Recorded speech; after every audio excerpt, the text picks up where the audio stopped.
নমস্কার বন্ধুরা, তোমরা সবাই কেমন আছো? আশা করি সকলে খুবই ভালো আছো। পম্পা সিম্পল কুকে আমার সকল বন্ধুদেরকে স্বাগত জানাই। প্রতিদিনের মতো আজকেও চলে এলাম খুবই সহজ এবং ভীষণ হেলদি টেস্টি এই গরমে তৃপ্তিদায়ক একটি জলখাবার কিংবা স্কুল অফিসের টিফিনের রেসিপি শেয়ার করতে। হাতের কাছে থাকা মাত্র কয়েকটা উপকরণ দিয়ে বানিয়ে দেখাবো। একটা লাইক দিয়ে ভিডিওটা সম্পূর্ণ দেখার অনুরোধ রইল। আশা করছি আজকের রেসিপিটি দেখার পর তোমাদের খুবই সহজ বলে মনে হবে এবং ঝটপট তোমরা বানিয়ে নিতে পারবে। তাহলে চলো বন্ধুরা, একটা লাইক দিয়ে ভিডিওটা সম্পূর্ণ দেখার অনুরোধ রইল।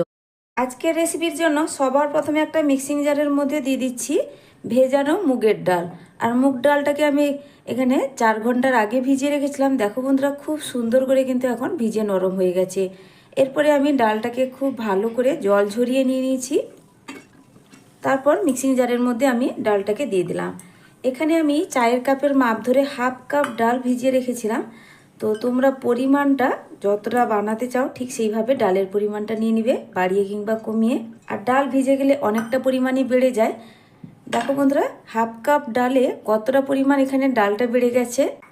যতটা পরিমাণ ডাল নিতে হবে তার ডবল পরিমাণে এখানে সুজি নিতে হবে। তো হাফ কাপ আমি ডালটাকে ভিজিয়েছিলাম, তার জন্য 1 কাপ দিয়ে দিচ্ছি সুজি।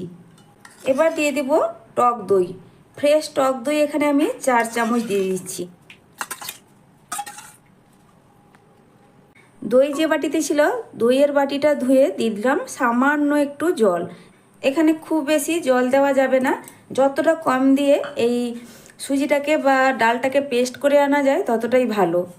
এবার দিয়ে দিচ্ছি হাফ বাটি কোরানো নারকেল। নারকেলটা দিলে দুর্দান্ত টেস্ট হয় বন্ধুরা। তোমরা অবশ্যই যদি হাতের কাছে নারকেলটা থাকে তাহলে এই টিফিনটায় নারকেলটা দিয়ে দেখবে, অপূর্ব টেস্ট হয়। তবে হাতের কাছে না থাকলে নারকেল ছাড়াও রেসিপিটা বানানো যায়। তবে আবারও বলছি বন্ধুরা, এখানে জলের পরিমাণটা খুব বেশি দিতে যাবে না, জলটা কম দিয়ে পেস্ট করে নেওয়ার চেষ্টা করবে। এবার ছোট ছোট কয়েক কুচি আদা দিয়ে দিলাম, সঙ্গে 2টো কাঁচা লঙ্কা। কাঁচা লঙ্কাটাকে হাত দিয়ে একটু ভেঙে দিয়ে দিব। এবার চামচ দিয়ে একটু ভালো করে ওপর নিচ করে দিলাম যাতে পেস্ট করতে সুবিধে হয়। তারপরে ঢাকনা লাগিয়ে এটাকে খুব সুন্দর করে একটা পেস্ট করে আনবো। দেখো বন্ধুরা, খুব সুন্দর করে একটা মিহি পেস্ট কিন্তু আমি এখানে বানিয়ে নিয়েছি। আর এটা যে কতটা সুন্দরভাবে পেস্ট হয়েছে সেটাও তোমাদের আমি একটু তুলে দেখাচ্ছি। জলের পরিমাণটা একদম কম দিয়ে পেস্ট করেছি, একদম ঘন ঘন একটা ব্যাটার হয়েছে। ঠিক এইভাবে একটা সুন্দর পেস্ট বানিয়ে নিতে হবে। তো এই পেস্টটাকে একটা মিক্সিং বোলের মধ্যে আমি এবার ঢেলে নেব। এবার এই ব্যাটারটাকে আমি কিন্তু কোনো রকম আর রেস্টে রাখছি না, সাথে সাথেই টিফিনটা বানিয়ে নেব। এবার দিয়ে দিচ্ছি স্বাদ মতো লবণ। সুন্দর একটা কালার আসার জন্য দিয়ে দিচ্ছি অল্প একটু হলুদের গুঁড়ো। আবারও দিয়ে দিচ্ছি অল্প পরিমাণ কাশ্মীরি লঙ্কার গুঁড়ো। এই দুটো হলুদ গুঁড়ো আর লঙ্কা গুঁড়ো শুধুমাত্র কিন্তু কালারের জন্য ব্যবহার করলাম, খুব সুন্দর একটা রং হবে এই টিফিনটার মধ্যে।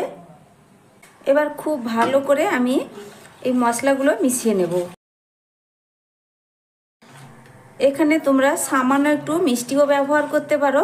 যখন ডাল আর সুজিটা পেস্ট করা হয়েছিল, 4 চামচের হাফ চামচের মতো একটু চিনি দিলে টেস্ট কিন্তু দুর্দান্ত আসে। তবে যারা একদম চিনি পছন্দ করো না, চিনিটাকে স্কিপ করবে। আমি কিন্তু এখানে কোনো রকম চিনির ব্যবহার করিনি। আজকে তোমাদের সঙ্গে ভীষণ হেলদি এবং খুবই টেস্টি একটা জলখাবারের রেসিপি শেয়ার করছি। তো বন্ধুরা, কোথাও স্কিপ না করে একটা লাইক দিয়ে ভিডিওটা সম্পূর্ণ দেখো, এটাই তোমাদের কাছে আমার বিশেষ অনুরোধ। একদম ঝটপট রেডি হয়ে যায়। শুধুমাত্র ডালটা আগে থেকে একটু ভিজিয়ে রাখলে রেসিপিটা বানাতে কিন্তু খুব বেশিক্ষণ সময় লাগে না। তোমরা স্কুল অফিসের টিফিনের জন্য বা সকালবেলা জলখাবারের জন্য এরকম হেলদি ব্রেকফাস্ট বানিয়ে নিতে পারো খুব সহজে। তো দেখো, খুব ভালো করে এখানে মেশানো হয়ে গেছে। ব্যাটারের ঘনত্ব দেখে নিশ্চয়ই বুঝতেই পারছো এটা কতটা পরিমাণ ঘন আছে। ঠিক এইভাবেই একটা ঘনত্বের ব্যাটার রেডি করতে হবে। খুব বেশি পাতলা করলে রেসিপিটা কিন্তু ততটা ভালো হবে না।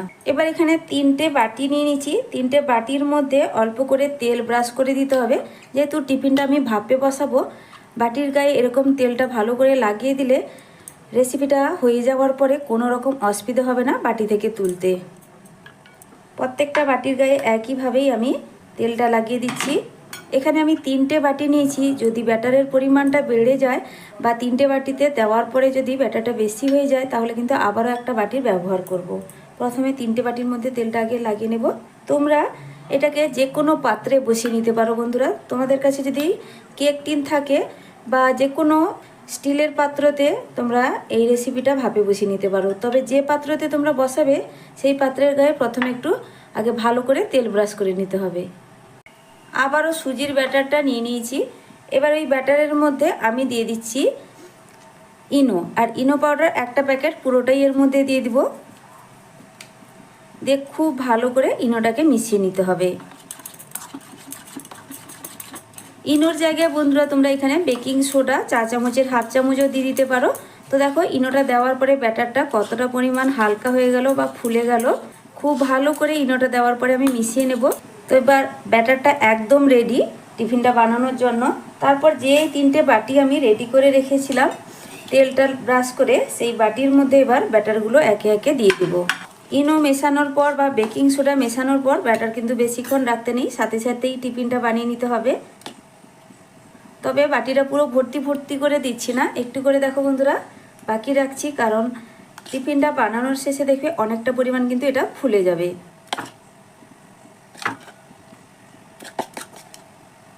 তো যতটা ব্যাটার হয়েছিল 3টে বাটি কিন্তু হয়ে গেছে, আর কিন্তু এখানে বাটির প্রয়োজন নেই। পুরোপুরি 3টে বাটির মধ্যে আমি এইভাবে দিয়ে দিলাম। দেখো বন্ধুরা এতটা করে কিন্তু আমি বাকি রেখেছি, ভর্তি করে দিইনি, দেখে নিশ্চয়ই বুঝতেই পারছো। এবার বাটিগুলোকে একটু ট্যাপ ট্যাপ করে নিতে হবে, তাতে খুব ভালো করে সেট হয়ে যাবে। টিফিনগুলো ভাপে দেওয়ার জন্য গ্যাসে কিছুটা জল আগে থেকে বসিয়ে দিয়েছিলাম, তো জলটা ফুটে গেছিলো, তার জন্য জলে একটা সর পড়ে গেছে। তো কোনো অসুবিধা নেই। তার উপরে আমি দিয়ে দিলাম একটা ছিদ্রযুক্ত থালা। থালার উপরে বাটিগুলো আমি খুব সুন্দর করে বসিয়ে দেব। এবার ওপর থেকে একটা ঢাকনা লাগিয়ে দিলাম, আর ঢাকনার যে ছিদ্রটা আছে ছিদ্রটা একটা কাগজ টুকরো দিয়ে আমি বন্ধ করে দিয়েছি। এবার গ্যাসের ফ্লেমটা মিডিয়াম টু হাই আঁচে রেখে অপেক্ষা করব 10 মিনিট। তো বন্ধুরা বলেছিলাম 10 মিনিট পরেই ফিরে আসছি, তো দেখে মনে হচ্ছে ওপর থেকে যে এটা হয়ে গেছে। তো 8 মিনিটের পর কিন্তু আমি এখানে ঢাকনাটা সরিয়ে নিলাম। ঢাকনাটা সরিয়ে নিয়ে একটা কাঠি দিয়ে একটু চেক করে নেব যে ভেতর থেকে হয়েছে কিনা। তো দেখো খুব সুন্দর করেই ভেতর থেকে পুরো হয়ে গেছে, কাঠির গায়ে কিন্তু একটুও লেগে থাকছে না। এবার গ্যাসের ফ্লেমটা বন্ধ করে আমি এগুলোকে এবার তুলে নেব। তারপরে গ্যাসের ফ্লেমটা এখানে বন্ধ করে দিয়ে খুব সাবধানে আমি বাটিগুলোকে তুলে নেব। আর হালকা একটু ঠান্ডা করে নেওয়ার পরে কিন্তু বাটি থেকে টিফিনগুলোকে তুলে নিতে হবে। এই অবস্থায় আমি তুলব না, কারণ খুবই গরম। এবার এই টিফিনের বাটিগুলো কিছুটা ঠান্ডা হয়েছে, আমি কিন্তু খুব সুন্দর করে প্রথমে সাইডটাকে ছাড়িয়ে নেব। তো চামচের পেছন সাইডটা দিয়ে আমি সাইডটাকে এইভাবে একটু ছাড়িয়ে নিচ্ছি। তো সাইডটাকে এইভাবে ছাড়িয়ে নেওয়ার পরে দেখবে বন্ধুরা হাত দিয়ে একটু ট্যাপ ট্যাপ করলে খুব সুন্দর করেই টিফিনটা উঠে আসবে। দেখে নিশ্চয়ই বুঝতেই পারছো কতটা পারফেক্টভাবে টিফিনটা রেডি হয়েছে। দেখো বাটির গায়ে কিন্তু একটুও লেগে নেই, খুব সুন্দর করে বেরিয়ে এলো। একইভাবে প্রত্যেকটা বাটি থেকে আমি তুলে নেব। তো দেখো খুব সুন্দর করে প্রত্যেকটা বাটি থেকে ছেড়ে আসছে। দেখো বন্ধুরা টিফিনগুলো দেখতে কতটা সুন্দর হয়েছে, যেমন দেখতেও সুন্দর, খেতে ভীষণ টেস্টি, আর শরীরের জন্য খুবই ভালো। তো এবার এই টিফিনগুলোকে তোমরা এরকমই খেতে পারো, খুবই ভালো লাগে। তবে আমি এখানে একটু তড়কা লাগাবো, তাতে টেস্ট কিন্তু আরও বেশি বেড়ে যাবে। তড়কাটা দেওয়ার জন্য গ্যাসে বসিয়ে দিয়েছি একটা তড়কার প্যান। এই প্যানের মধ্যে দিয়ে দেব সর্ষের তেল 1 চামচ মতো। এবার তেলটা গরম হলে তেলের মধ্যে দিয়ে দিচ্ছি কালো সর্ষে হাফ চামচ, সঙ্গে দিয়ে দিচ্ছি কয়েকটা কারি পাতা। এখানে আর কিছুই দিলাম না, একদম রেডি হয়ে গেল। খুব সুন্দর তড়কা একটা বানিয়ে নিলাম। এবার ওই টিফিনের মধ্যে এই তড়কাটা ঢেলে দিলে এর ফ্লেভারও আর টেস্ট দুটোই কিন্তু খুব সুন্দর হবে। এই গরম গরম তড়কাটা কিন্তু এইভাবে ঢেলে দিতে হবে।